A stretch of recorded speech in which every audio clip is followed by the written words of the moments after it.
Olá, olá, olá, meu nome é Gerson, eu tô aqui com vocês para mais uma aula de história para o concurso da PM do Estado de São Paulo e nessa aula a gente vai falar sobre o nazismo alemão, certo?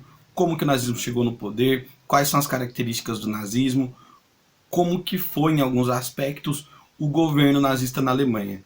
Vamos seguir. Primeiro ponto, né? O momento de ascensão do nazismo alemão é o momento da crise pós Primeira Guerra Mundial. É uma crise que levou a Alemanha a uma hiperinflação. Só para a gente ter uma noção, inflação é quando o dinheiro do trabalhador passa a não ter valor. Então, a inflação alemã foi tão grande que chegou a um ponto que compensava mais você queimar o dinheiro que você tinha em casa do que você comprar lenha. E olha que lenha não é um artigo de luxo, era um artigo já das classes mais baixas alemãs. Então, a lenha valia mais do que o dinheiro no período de hiperinflação alemã. Você tem uma série de imagens na internet. Você tem imagem de criança fazendo pipa com notas, mulher com pilha de dinheiro jogando na lareira. Então, a inflação alemã foi muito severa, tá? Chegou a valer mais a pena, né?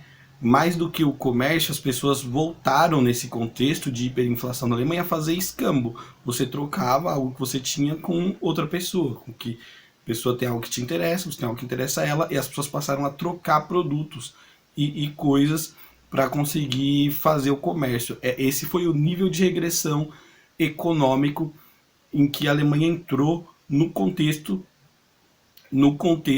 depois da Primeira Guerra Mundial. Outra coisa é o desemprego em massa, certo? E o endividamento externo. Então, a Alemanha entrou num período em que as pessoas não tinham trabalho, as empresas estavam quebradas, a inflação lá no alto e a maior parte da população desempregada. Fora o endividamento externo, tá? Porque para conseguir se reconstruir no pós-guerra, a Alemanha teve que contrair uma série de empréstimos de países mais ricos. Isso também é outro fator importante nesse contexto de crise econômica que vai dar vazão para a chegada do nazismo ao poder. Outro ponto importante é o ressentimento e humilhação impostos pelo Tratado de Versalhes. O Tratado de Versalhes a gente já está careca de saber, a gente vai falar dele ainda em Segunda Guerra Mundial, já falou no final da Primeira. O Tratado de Versalhes ele é aquele tratado de paz que culpabiliza a Alemanha pelo conflito. É o tratado que vai impor uma humilhação gigantesca à Alemanha, porque vai tomar uma série de territórios alemãos, vai confiscar uma série de navios de guerra, mas também de navios mercantes alemães, né? Navios que eram usados para transporte de mercadoria, que não tinham nada a ver com conflito. Vai obrigar a Alemanha a ter um exército de no máximo 100 mil homens. A Alemanha não podia ter armamento pesado e, além de tudo, vai impor uma multa que a Alemanha veio pagando até 2010. É isso mesmo, até a década passada, o início dessa década, até o início dessa década é 2011, mas até o final da década passada, a Alemanha ainda estava pagando a dívida da Primeira Guerra Mundial, certo? Que foi uma dívida de 132 bilhões de marcos. Então, a Alemanha vinha com toda essa carga negativa de crise econômica e de ressentimentos advindos de como se fez as tratativas de paz da Primeira Guerra, tá? Esse ressentimento com relação ao Tratado de Versalhes. Nesse contexto, vai surgir na Alemanha o Partido Nacional Socialista dos Trabalhadores Alemãos, que é o partidinho do Hitler, o partido nazista. Vamos para o próximo slide para entender um pouco mais do contexto político alemão. Qual que era o contexto? Isso aqui é muito importante, tá? Pontuar. Acabou a Primeira Guerra. Qual foi um dos fatores que impulsionou a saída da Alemanha da Primeira Guerra, além da derrota que ela iria sofrer, né? Obviamente com a entrada dos Estados Unidos na guerra e com a virada de força, né? Com o desequilíbrio de forças que passou a ocorrer a partir disso. Na Alemanha, em 1918, ocorreu uma revolta popular, uma revolta espartaquista de cunho socialista, né? Uma revolta que aspirava à revolução. E essa revolta conseguiu derrubar a monarquia alemã e forçar a Alemanha a pedir o armistício e acabar com a Primeira Guerra. Então, A Alemanha sai da guerra, a gente a Alemanha saiu da guerra, a Alemanha assinou o armistício em Copinha, assinou o Tratado de Versalhes, que é aquele tratado injusto, mas a gente não costuma entender isso. A Alemanha, em 1918, ainda em guerra, estava passando por uma série de revoltas sociais de cunho esquerdista, de cunho socialista, que ajudaram a derrubar a monarquia alemã, e essa derrubada da monarquia alemã vai conduzir também o país para a saída da guerra, certo? Você tinha dois grupos de esquerda muito fortes na Alemanha no pós-guerra. O primeiro era o Partido Comunista da Alemanha, o KPD, certo?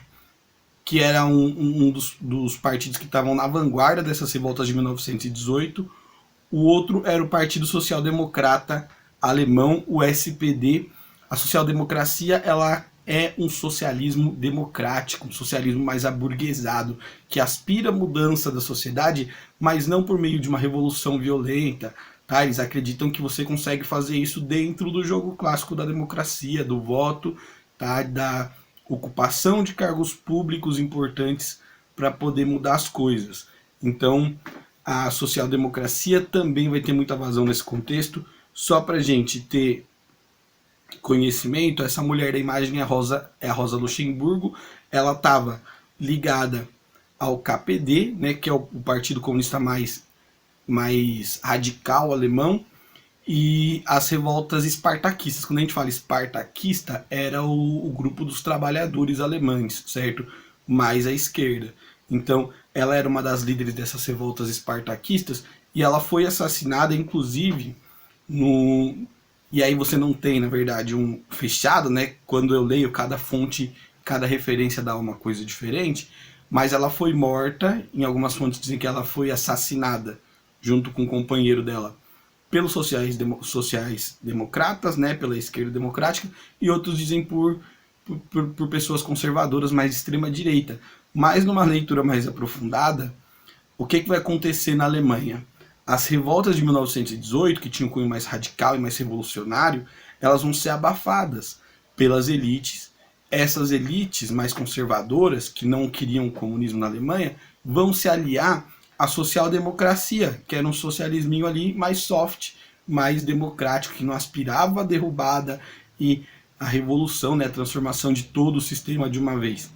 E esses grupos mais conservadores aliados com a social-democracia vão ajudar a abafar os comunistas do KPD e os espartaquistas que estavam ali fechados com a Rosa Luxemburgo. Vamos dar uma lidinha no slide, só para eu não perder a linha. As eleições de 1919 pintam a Alemanha de vermelho com predominância do Partido Social Democrata.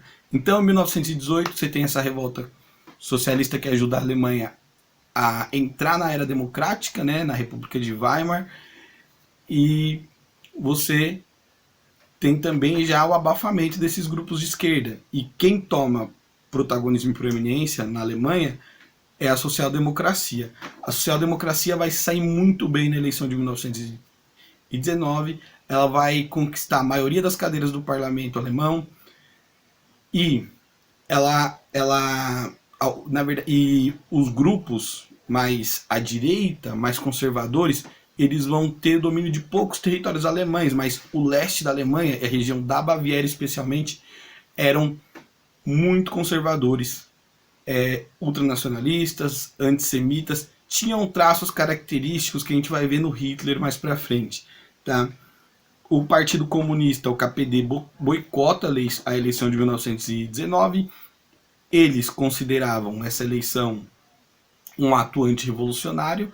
Você tem que pensar na cabeça do comunista, comunista clássico, tá? 1920, de que o poder deveria ser derrubado através da força, e a partir daí devia surgir uma ditadura do trabalhador, e que as elites econômicas, a burguesia, tem que ser tirada de cena.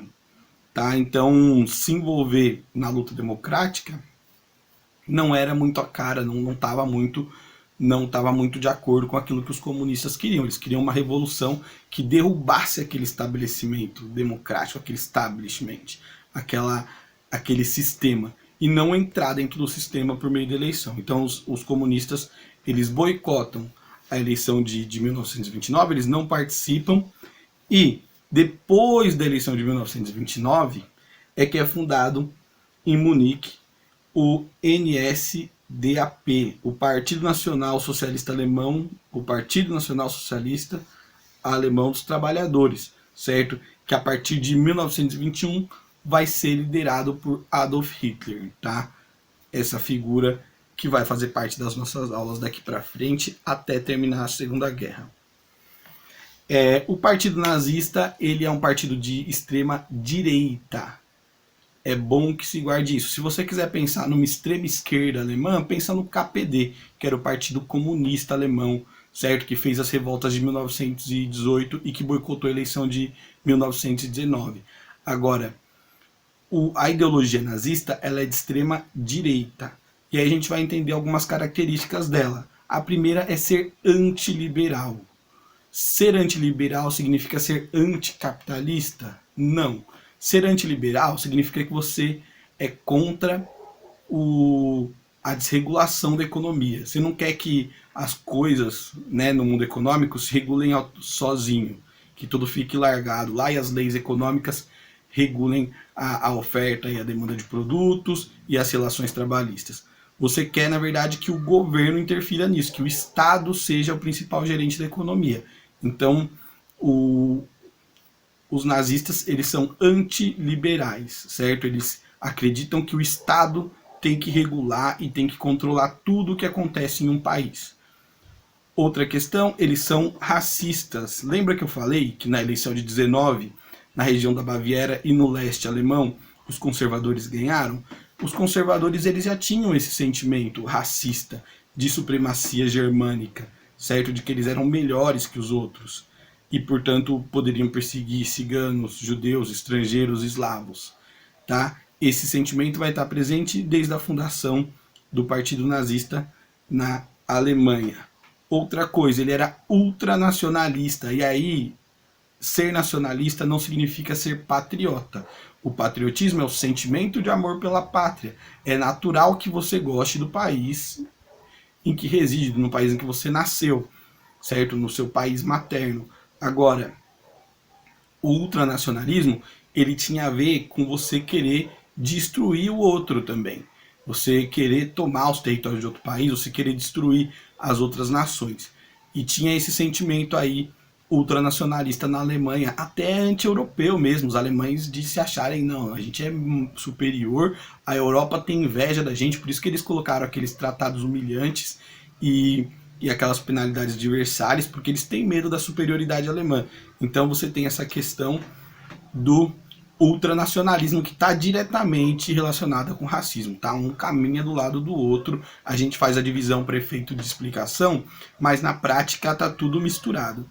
O anticomunismo, certo? A gente tem que entender que o Partido Nazista, eles são uma facção de extrema direita, eles são o nazi, certo? Em oposição a eles, a gente tinha os SOSI, que eram os socialistas, os comunistas. Então, eles eram anticomunistas, e aí a gente tem que entender alguns pontos do comunismo. Por exemplo, o comunismo, ele é internacionalista. Ele tem que acontecer independente das fronteiras de cada país. Porque o comunismo é a luta do trabalhador, e o trabalhador existe em todo lugar do mundo. Isso não bate, essa ideia não bate de forma alguma com o ultranacionalismo. O ultranacionalismo voltado para dentro, do germânico superior, da Alemanha anti-europeia, certo? De tão nacionalista que ela era. Isso não bate. O nacionalismo é você se fechar em uma nação. O comunismo é você juntar todos os trabalhadores do mundo. É aquela frasezinha do final do manifesto do Partido Comunista do Marx que dizia: trabalhadores do mundo univos. Não está falando nações do mundo, ou Alemanha ou Inglaterra, que são os lugares onde ele viveu. Está falando trabalhadores. Então, o comunismo é internacionalista, enquanto o nazismo é nacionalista, ultranacionalista. Outro ponto importante também é que o comunismo, ele diz que toda sociedade que existiu e que existe é uma sociedade de luta de classes, que você tem o patrão empregado, o fazendeiro e o camponês, e que sempre existe essa figura do opressor e do oprimido. No nazismo, o nazismo ele tem por fundamento o fascismo, gente. Você acredita que existe um corpo maior que a nação, que o Estado, por meio de uma figura personalíssima, que é o Hitler, no caso da Alemanha, vai conduzir, né? Vai conduzir as coisas, e que não deve haver diferenças. Não deve haver diferenças entre patrão e empregado.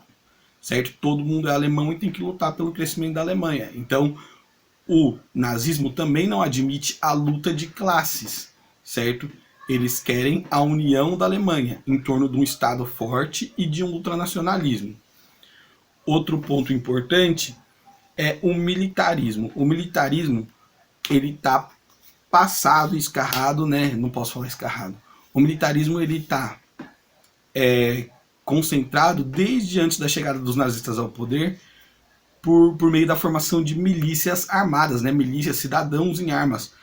No caso, a milícia nazista era a SA, certo? Era a tropa de assalto nazista.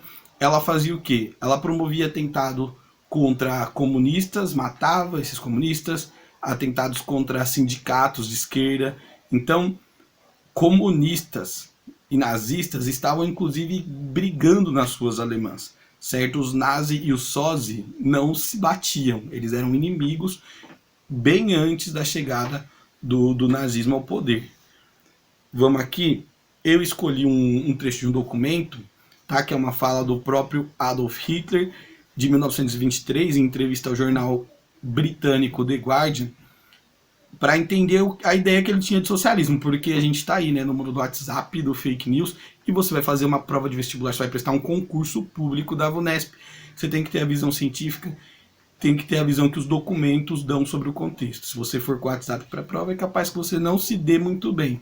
Mas vamos lá. O que o Hitler diz sobre o socialismo, tá? Que está no nome do partido nazista. Partido Nacional Socialista dos Trabalhadores Alemães. O socialismo está no nome do partido, professor. Como é que não é socialista? Está no nome. Olha, vamos ver o que Hitler fala sobre a ideia dele de socialismo? Vou olhar aqui para o lado que é onde está o computador, tá, gente? Então não liga. O socialismo. Hitler responde... Socialismo. Hitler responde belicosamente, baixando sua xícara de chá. É a ciência de lidar com o bem comum. Comunismo não é socialismo.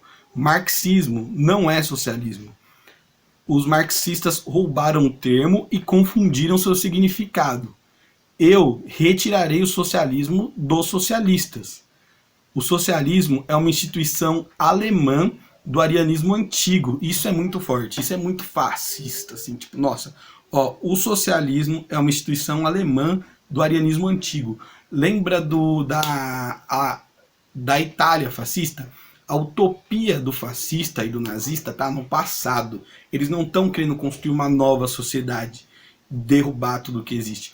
Eles querem voltar num passado de glória. Então ele justifica aqui falando que o socialismo era uma instituição ancestral alemã, né, que era uma instituição ancestral alemã que já existia entre os germânicos antigos. Ou seja, ele ainda mostrando uma característica a mais do fascismo para a gente de graça, que é essa utopia voltada para um passado de glórias. A tentativa de reconstruir isso.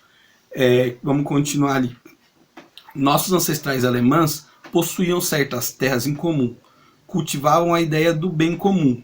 O marxismo não tem o direito de se disfarçar de socialismo. O socialismo, ao contrário do marxismo, não repudia a propriedade privada. De novo, olha que é maravilhoso para nossa. O Hitler está ajudando muito a gente hoje, eu tenho que admitir. O socialismo, ao contrário do marxismo, não repudia a propriedade privada. O socialismo da cabeça do Hitler lá, né? O socialismo dele não repudia a propriedade privada, ou seja, o nazismo não repudia o capitalismo. A base do capitalismo é a propriedade privada. O sonho de todo comunista é acabar com a propriedade privada dos meios de produção. É o objetivo master do socialismo e do comunismo, acabar com a propriedade privada. Hitler não é contra a propriedade privada.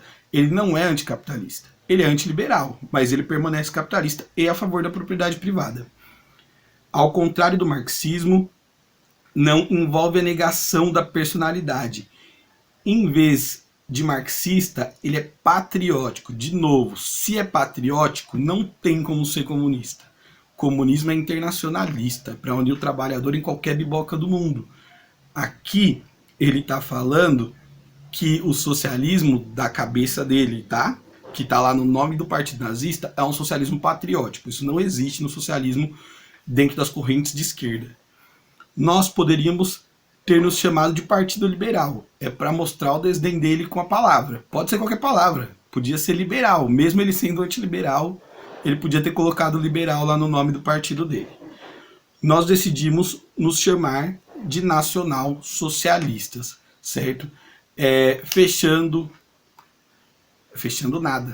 essa ideia, né, de entender e diferenciar o nazismo do comunismo. A gente vai para o próximo slide. Partir de ideologia nazista, a gente vai falar um pouquinho de algumas teorias do Hitler aqui e de alguns fatos históricos lá do início da década de 1920, só para dar uma encerradinha na nossa aula.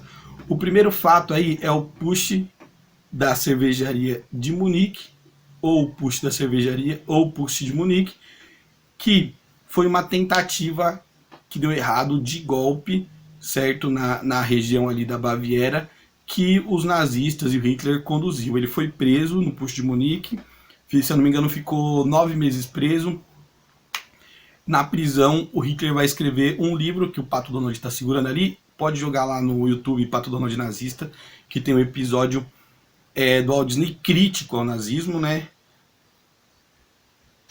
Mas é na cadeia que o Hitler vai escrever o Mein Kampf ou o Minha Luta, tá? E ele vai esboçar mais algumas ideias que vão estar presentes no seu governo. Primeira ideia, arianismo e superioridade germânica. Eu não vou bater nessa tecla de novo, eu já comentei um pouco mais atrás.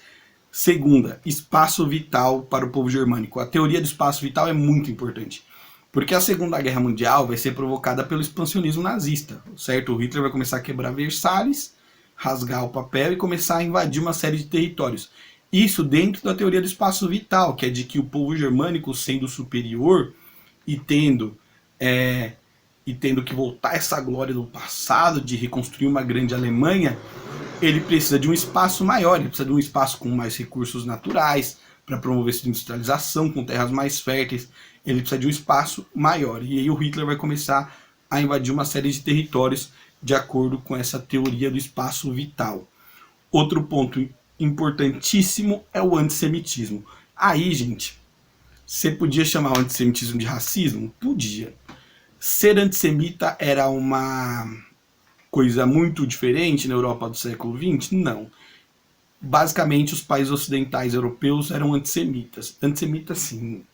Eles tinham uma aversão e um preconceito com relação ao judeu. Se você fosse na Inglaterra, em Portugal, na França, em todos os lugares da Alemanha Ocidental, existia um preconceito muito grande com o judeu. O Hitler, ele vai dar um passo a mais nesse racismo contra o judeu e ele vai ser antissemita. E ele vai provocar um genocídio do povo judeu. Mas antes do genocídio, ele vai criar uma série de leis, estando no poder. Vai proibir casamento de judeus com germânicos, dentre uma série de outras coisas. Mas do que ele acusava o judeu? E aí tem que lembrar lá daquela nossa aula sobre as características do fascismo, né? Da criação de um inimigo interno para você poder justificar o uso da violência e para você manter a população alerta. Primeiro ponto aí, ele dizia que os judeus eram os traidores da Primeira Guerra, que eles que se renderam e que eles que provocaram a ruína alemã na Primeira Guerra Mundial. Depois, eles consideravam os judeus expropriadores da riqueza alemã. E aí a gente tem que pensar o seguinte, muitos judeus eram comerciantes, banqueiros há séculos, certo? É meio que uma profissão nichada ali, uma profissão daquele grupo, que era clássica daquele grupo, né? Trabalhar com comércio e com dinheiro. E ele vai dizer que os judeus eram os expropriadores da riqueza alemã. Então toda aquela crise desgraçada que estava acontecendo econômica era culpa do judeu. A Alemanha perdeu a guerra e assinou Versalhes e entrou naquele buraco também do ressentimento e da humilhação por culpa dos judeus. Certo? O judeu está servindo aí de bode expiatório para a ideologia nazista. E você levava esse antissemitismo para o povo com frases desse tipo: um judeu morto, um emprego alemão. Isso é muito clássico da xenofobia. Se você olhar qualquer artigo hoje sobre xenofobia na Europa, no Brasil, em qualquer biboca do mundo, vai ter essa ideia de que, olha, o estrangeiro vem aqui e rouba o emprego do brasileiro. Aí você vai para a Europa e fala, não, esse estrangeiro vem aqui e rouba o emprego do europeu. Aí você vai para os Estados Unidos, não, esse mexicano entra aqui e rouba o emprego do americano. Então essa é uma ideia xenófoba clássica que está sendo colocada aqui no antissemitismo, de que um judeu morto, um emprego alemão. Então, putz, por que não matar esse judeu, né? E dar uma oportunidade para esse germânico superior. E a ideia final, e que está diretamente relacionada ao Holocausto, né, o assassínio dos judeus, é a ideia de que é preciso purificar a Alemanha e eliminar os judeus. Purifica-se, eu fechei aspas, mas não abri nessa frase, ridículo, depois eu corrijo no slide.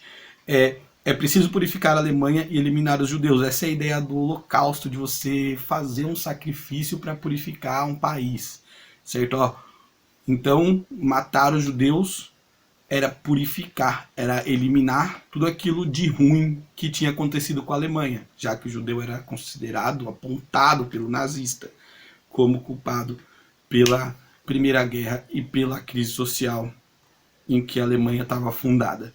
Eu vou encerrar nossa aula aqui sobre nazismo. A gente tem mais aula sobre nazismo, essa é a primeira parte, tem mais algumas coisas que eu preciso conversar com vocês. A gente foi delimitando aqui para um primeiro momento, né, introduzindo o tema. Na próxima aula a gente fala sobre nazismo também. Bons estudos e até mais.